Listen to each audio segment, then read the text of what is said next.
Washington had some veteran depth at quarterback.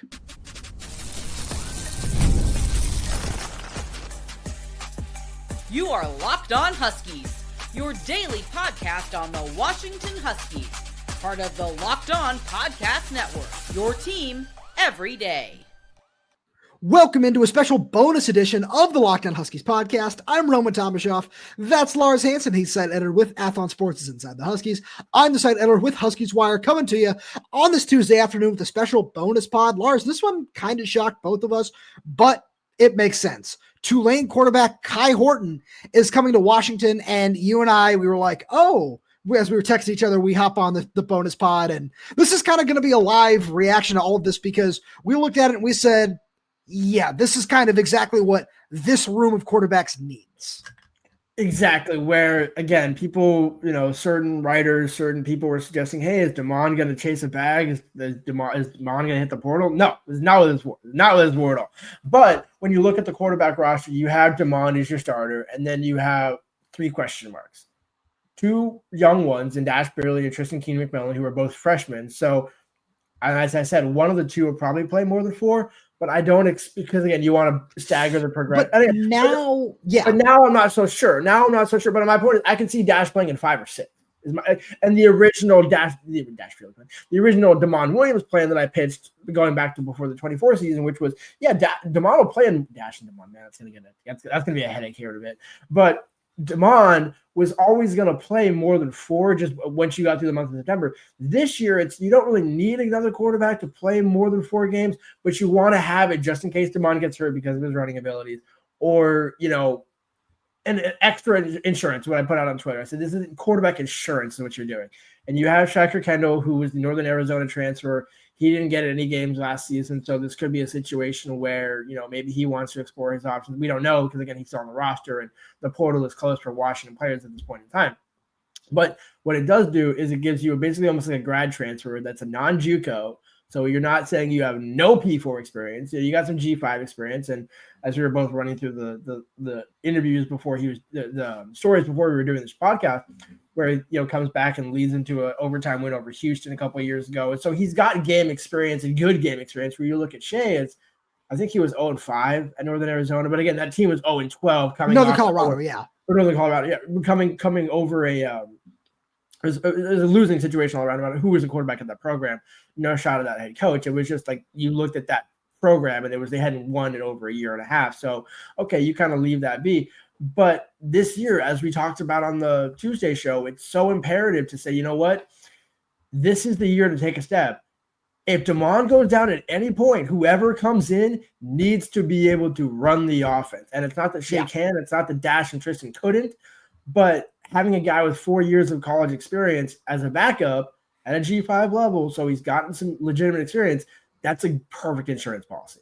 Yeah, absolutely. Where you look at his numbers here. He's 66 of 125 in his career, 866 yards, 6 touchdowns, 5 interceptions. So it's nothing that's going to blow you away in terms of the numbers themselves over the games that he's played. But it's the fact that Lars, as you said, he's got a little bit of that experience under his belt, and it's a little bit more than Shea Kuykendall had.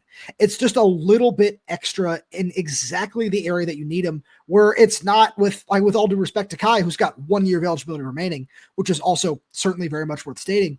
It's not going to clog up the room in any way, shape, or form. Where the more you look at it, the more you can say, all right, yeah, I get it. Where it's somebody who, obviously DeMond with 3, Dash and Treston Kini McMillan with 4 each. It's not going to clog up anything. It's not going to make things more difficult because it's just somebody who, as you said, now, like the one thing I disagree with is now in this case, I don't think either of those quarterbacks are going to see more than 4 games.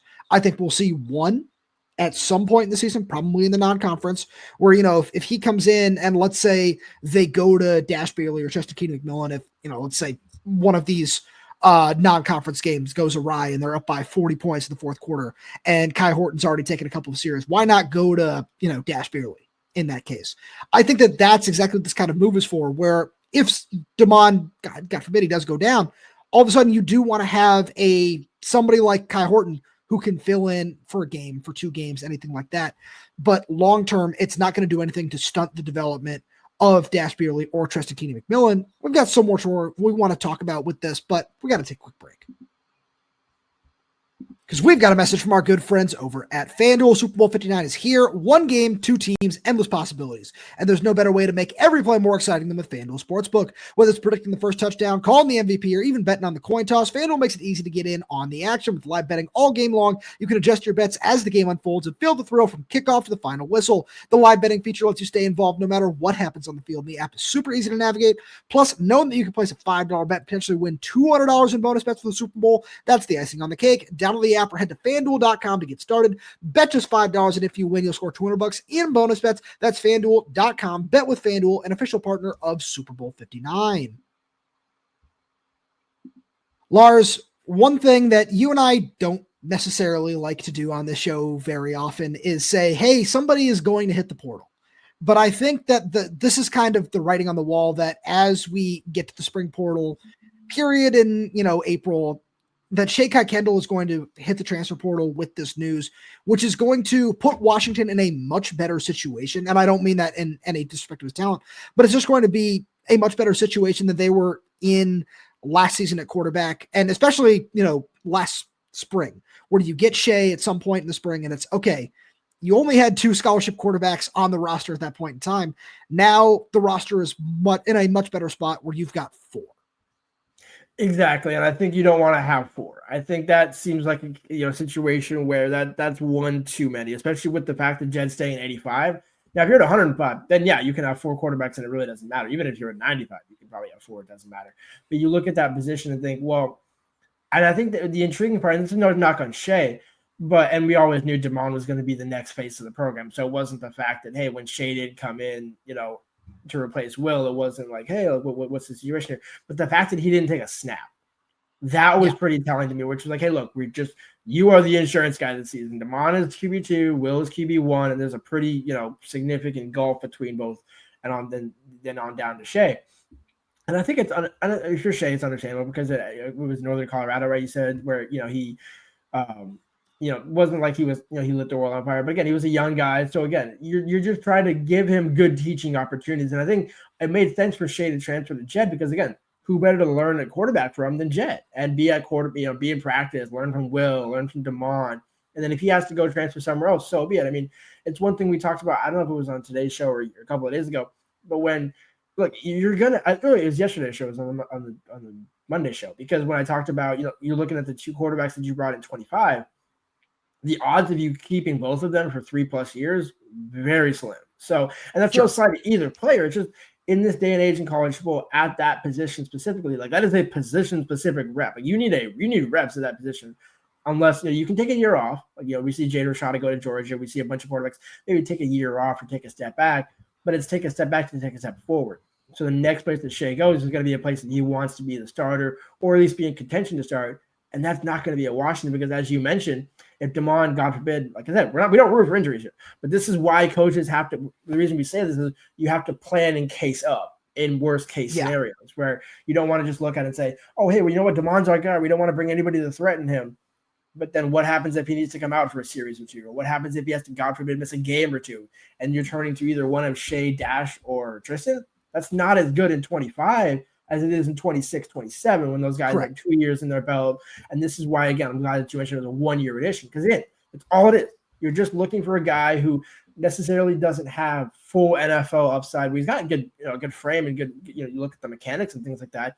And if you're Jedd, let me try and mold you, see what I can do, maybe get you a QC job. And so there's all these little things that kind of work into it down the road, where for every Michael Penix, you need a Dylan Morris. You need a guy who's just a good veteran who can come into the pinch if you need, or just be a good locker room guy. And that's exactly what Kai seems he's going to be. Lars, I think this is also going to be really beneficial for Washington's young receivers, which we'll get to right after a message from our friends at TurboTax. This is a message from our sponsor, Intuit TurboTax. Taxes was waiting and wondering and worrying if you're going to get any money back, and then waiting, wondering, and worrying some more. Now Taxes is matching with a TurboTax expert who can do your taxes as soon as today. An expert who gives your taxes their undivided attention as they work on your return, while you get real-time updates on their progress so you can focus on your day. An expert who will find you every deduction possible and file every form, every investment, everything with 100% accuracy. Also, you can get the most money back guaranteed. No waiting, no wondering, no worries. Now, this is Texas. Get an expert now on TurboTax.com. Only available with TurboTax Live, full service, real-time updates only in iOS mobile app. See guarantee details at TurboTax.com/guarantees. So, Lars, looking ahead to 2025, one thing that you and I saw a lot during spring practice and fall camp was Jedd Fisch put Jeremiah Hunter on the second team to work with Demond Williams. And this is something that we're not going to see that now, where we're going to see Kai Horton probably take a lot of these second team reps. And with a very young receiver room as it is right now, and this is, it's no slight to Beierly or just Kini McMillan. It's just having somebody who's been around for 4 seasons of college football. You're probably going to feel a little bit more comfortable with a guy like that throwing to, Raiden Vinesbury, Chris Lawson, Marcus Harris, some of these guys who might take second team reps over the course of, spring practice, fall camp, anything like that, because you look ahead and you say, I want somebody experienced to help these guys feel comfortable with their routes, where there are probably going to be a few more freshman mistakes, which is, just part of life from some of these younger guys. And, if we get into fall camp and Dash or Kini McMillan is, head and shoulders better and he wins that second quarterback job outright, great. Then you're happy because you're not saying, oh, Kai Horton's going to hit the transfer portal again because he wants to go somewhere and play with year 2 and year 3. This is somebody you're bringing in who is going to help develop everybody else around you. Exactly. And I don't think anybody's going to be threatened. Like Demond's not going to say, oh, wow, now he's lighting it up as a second team guy. There's a reason why Demond is always going to be QB1 because he's got the running ability, because he's got, it's like not the prodigal son argument, but the Jedd knew what he was in high school. It's why he went to Arizona to get it, why he brought him to Washington. So like Demond's not going to lose anything in this scenario. It's just a matter of it. Actually, I'm glad you mentioned it, that framed it in that way, because if you're Marcus Harris, Chris Lawson, Desi Jose, and Desmond Roebuck, and you're catching passes from a 4th, 5th, basically almost like a grad transfer quarterback, that is going to help you so much versus, and this is no slight to Dash or Treston, those balls don't come out the same way when you're a freshman and sophomore. I mean, and even if you're Demond, like there were some times where it's like, hey, last year in spring and fall camp, it's like, yeah, there's a couple of misses here and there, where you're looking at a veteran thinking, hey, look, that guy's he's gonna put it on the numbers. He's gonna know where to get me the ball, and then that's going to make me a better receiver. It's going to make Decker and the younger and Baron Naone a better tight end. And actually, in that same realm, as a blocker setting up the offense, one thing I was looking quickly through some Kai footage, and it was actually a play of him getting sacked against Ole Miss, but he took a snap under center. So he has familiarity taking snaps under center and out of shotgun, so that can help from a protection standpoint. It's like, hey, Baron, you need to line up over here. Austin Simmons, you need to line up a split outside.